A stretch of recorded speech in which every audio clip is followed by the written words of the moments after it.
I imagine most of you know about this contest for high school students. Now, I'm not an expert on government. I don't even pretend to know the facts. If you'd asked me the date of the Battle of Brandywine, I'm sure I'd have to look it up. But there are some fundamental facts that nobody can forget, facts nobody has to look up in history books. And I'm as much of an expert on those facts as any historian. So are you. They're the facts you're going to base your broadcast scripts on, because they're the basis of the way you live, the way all of us live.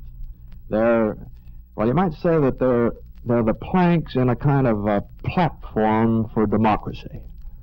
Have you read the Constitution lately? I hadn't until the sponsor of this contest asked me to talk about it, and I thought it'd be a pretty good idea to brush up on it a little, even though I live every day under its protection.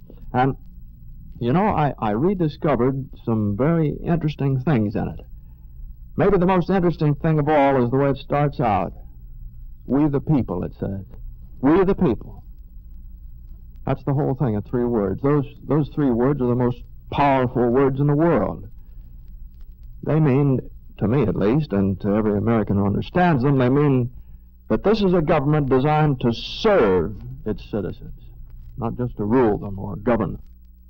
Now, I'm not going into detail about how it sets up our government. You know those things better than I do. And the branches of the government and the powers and duties of the branches. You know all that. I think there's a more interesting big fact in the Constitution. It's the fact that it's a platform written by the people to ensure that they'll get government by the people and for the people. Well, you don't have to have any diagrams to understand how different that is from government of the people. Any dictator can govern people if he has enough strength, but it takes a strong people with pride in their heritage and their freedom to govern themselves. That's the big point in the Constitution. And it explains why it's still working as a platform for democracy. It's something to be proud of, you know. It's something to keep working at, too. Somewhere else in the Constitution it says that this great platform has been designed to secure the blessings of liberty to ourselves and our posterity.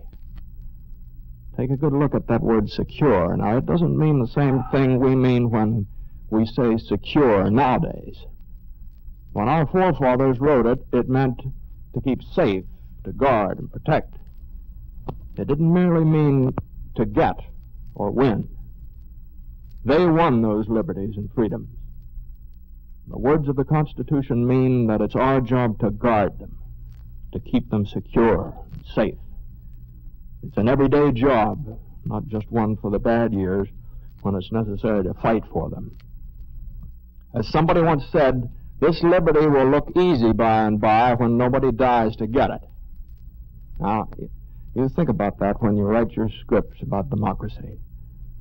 It's the everyday job of keeping liberty that keeps the Constitution alive, a living platform for American democracy.